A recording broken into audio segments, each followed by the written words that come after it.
Now, back in the days before the internet, there was books. We used to love books. I used to just wait for the next book to come out to read it. Now, this is a book that I really remember saving up to buy. It was like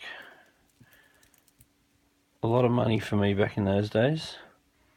And I got on my bike and rode up to the train station, made my way to St. George Aquariums.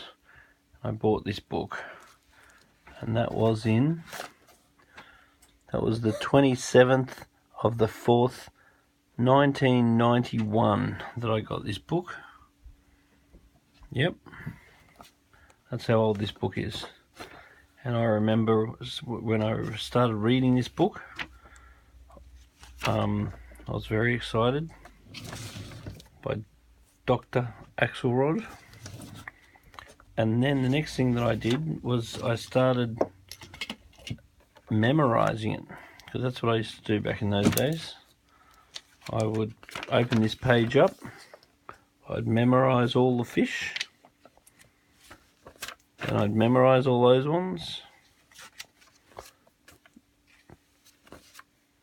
and then I got to the point where I pretty much knew all of the fish in the book. In the back was the common names, so I would often refer back to the common names to find out what people commonly called those fish, and I'd even sort of memorize the common names.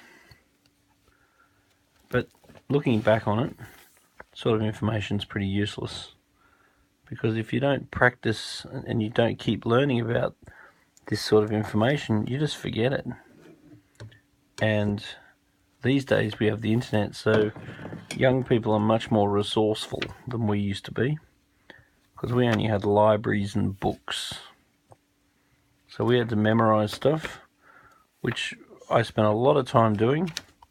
Seemed like a good idea, but then you get old, you get drunk, and you just forget stuff.